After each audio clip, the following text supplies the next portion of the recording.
Filaria एक मच्छर जनित रोग है जो कि क्यूलेक्स मच्छर के काटने से होता है।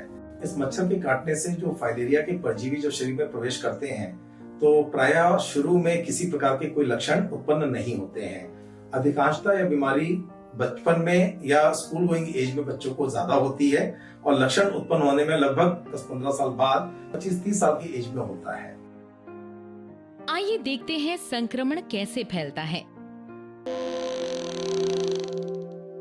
मच्छर जब किसी फाइलेरिया के मरीज को काटता है तो वह उसके खून के जरिए फाइलेरिया के परजीवी, जिसे हम माइक्रोफाइलेरिया के नाम से जानते हैं, उनको ग्रहण कर लेता है। फिर ये परजीवी मच्छर के पेट में प्रवेश कर वहां से उसके उड़ने में सहायक मांसपेशियों में पहुंच जाते हैं। इसके बाद वे वहां L1, L2 और फिर L3 लार्वे में विकसित होते हैं। इनमें L3 लार्वा ही संक्रामक होता है, जिससे फाइलेरिया की बीमारी विकसित होती है। L3 लार्वा विकसित होने के बाद मच्छर के मुंह में भर जाता है, जिससे उसके मुंह में खींच पैदा होती है और वह इससे निजात पाने के लिए L3 लार्वा को बाहर निकालना चाहता है। इस वजह से किसी को काटने के लिए वह बेचैन हो जाता है।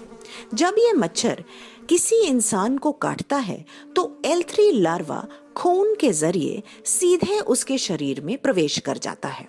कई बार ऐसा भी होता है कि मच्छर का सूंड पूरी तरह से शरीर में प्रवेश नहीं कर पाता और L3 लार्वा बाहर ही छूट जाता है।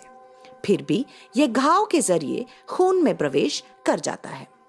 यह लार्वा इंसान के शरीर के विभिन्न अंगों से होता हुआ किसी लासिका ग्रंथि में अपना घर बना लेता है।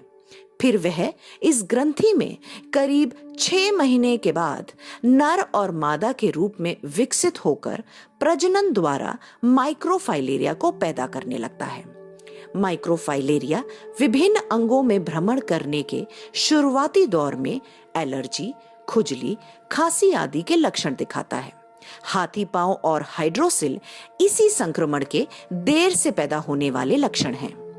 वयस्क परजीवी 5 से 15 साल तक जिंदा रह सकते हैं, पर उनके मरने के बाद भी शरीर में एलर्जिक प्रतिक्रियाएं होती रहती हैं, जिसकी वजह से लासिका वाहिनियों में रुकावट पैदा होती है। लिम्फ के बहाव में रुकावट से अंगों में सूजन आ जाती है। पांव की ऐसी सूजन को ही हाथी पांव के नाम से जाना जाता है। यह सूजन हाथ, अंडकोशों और स्तनों में भी हो सकती है। लिम्फेडेमा की श्रेणियां।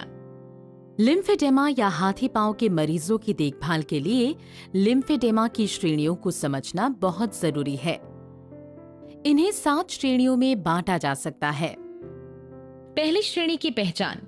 पैर में सूजन होती है, लेकिन पैर को कुछ समय ऊपर रखने से या रात में सोने के बाद ये सूजन खत्म हो जाती है। सामान्य स्थिति में वापस आने पर सूजन फिर से आ जाती है और अगर पैर या प्रभावित अंग को उंगली से दबाने पर गड्ढा बनता है, वो तुरंत भर जाता है। दूसरी श्रेणी। दूसरी श्रेणी के मरीज में सूजन हर वक्त रहती है। पैर को ऊपर उठाने से या रात को सोने के बाद सूजन कम हो सकती है, पर पूरी तरह से नहीं जाएगी। और यदि पैर या प्रभावित अंग पर उंगली से गड्ढा किया जाए तो वो भरता नहीं है या बहुत देर बाद भरता है। तीसरी श्रेणी। तीसरी श्रेणी और उसके बाद की श्रेणियों में पैरों या प्रभावित अंगों में ज्यादा सूजन के कारण गहरी सिलवटें पड़ जाती हैं और चमड़ी मोटी हो जाती है। उसमें गांठें भी पड़ सकती हैं। अगर आपको ऐसे लक्षण दिखाई दें तो उन्हें अनदेखा ना करें। अपने निकटतम स्वास्थ्य केंद्र में डॉक्टर से परामर्श लें। डॉक्टर आपकी जांच करके बताएंगे कि ये लक्षण फाइलेरिया के हैं या किसी और बीमारी के। अगर ये फाइलेरिया है तो आपको सावधान रहना होगा और खास ध्यान रखना होगा कि प्रभावित अंगों पर काट और खरोंच ना हो। प्रभावित अंगों को गंदगी से बचाएं और कम से कम दिन में 2 बार साबुन और साफ पानी से सफाई करें और डॉक्टर की सलाह के अनुसार इस पे एंटीसेप्टिक क्रीम लगाएं। फाइलेरिया उन्मूलन मुख्यतः हमारे दो मुख्य स्तंभों पर निर्भर करता है। सबसे पहले तो मच्छर और वुचेरिया बैंक्रोफ्टाई परजीवी है, इसको समाप्त करना। इसके लिए हम वर्ष में एक बार एमडीए या मास ड्रग एडमिनिस्ट्रेशन का कार्यक्रम चलाते हैं। इसका दूसरा स्तंभ है MMDP, morbidity management and disability prevention. Lymphoedema के मरीजों की देखभाल घर पर आसानी से की जा सकती है। साफ सफाई और उचित व्यायाम इसके दो मुख्य पहलू हैं। साफ सफाई के लिए साफ पानी लें, गर्म पानी बिल्कुल नहीं, और असुगंधित साबुन से कम दिन में 2 बार अपने पैरों को या प्रभावित अंगों को धोएं।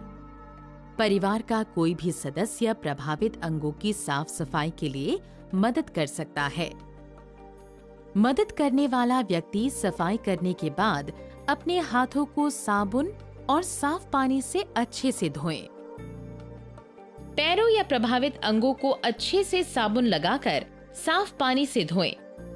चमड़ी के तह, सिलवटें, उंगली के बीच को विशेष सावधानी से साफ करें। साबुन और पानी से प्रभावित अंग को तब तक धोएं जब तक सारी गंदगी धुल ना जाए।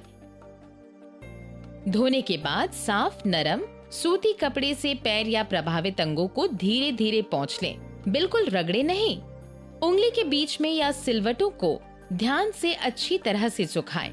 जरूरत पड़े तो अपने परिवार के सदस्यों की मदद लें।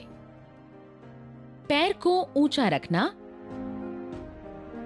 प्रभावित अंग या सूजन वाले पैरों में द्रव के संचय को रोकने में एलिवेशन या ऊंचा रखने से काफी आराम मिल सकता है। जब भी बैठें तो प्रभावित पैर को कमर के समानांतर एक स्टूल या कुर्सी या अन्य किसी समरूप की सहायता से उठाए रखें।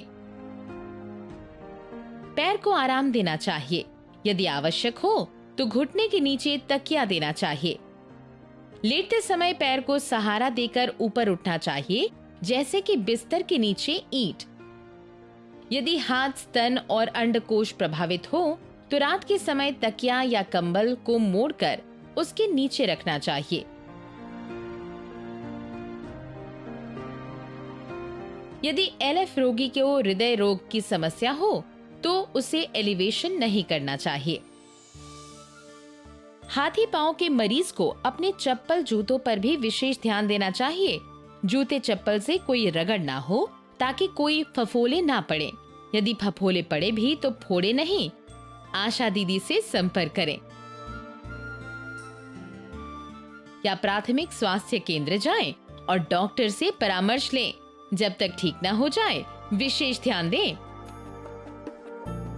प्राथमिक स्वास्थ्य केंद्र में ग्रेडिंग या श्रेणी देखने के बाद डॉक्टर की सलाह के पश्चात व्यायाम शुरू कर सकते हैं। ये व्यायाम कभी भी किया जा सकता है, बैठे, खड़े या लेटे हुए भी, लेकिन जब तेज बुखार हो तो उस समय व्यायाम ना करें। इन्हें 5 से 15 बार किया जा सकता है। किसी दीवार, पेड़, कुर्सी या व्यक्ति का सहारा लेकर सीधे खड़े हो जाएं। फिर पैर के दोनों पंजों को एक साथ ऊपर करें और पंजों के बल पर खड़े हो जाएं। फिर एड़ी वापस जमीन पर रखें। बैठे या लेट जाएं। अपने पैरों की उंगलियों को जमीन की तरफ नीचे करें, फिर ऊपर की तरफ उठाएं। एक एक पैर बारी बारी करें। अपने पैरों और टखने को दाईं ओर घुमाएं, फिर बाईं ओर घुमाएं। एक एक पैर बारी बारी करें। लिम्फेडेमा के मरीजों की देखभाल में आशा की बहुत ही अहम भूमिका है। प्रत्येक आशा अपने क्षेत्र के मरीजों से निरंतर संपर्क में रहे और उनकी घर पर देखभाल में प्रेरित करते रहे। लिम्फेडेमा के मरीजों के जीवन में बदलाव लाने के लिए आपका योगदान सदैव सराहनीय रहेगा।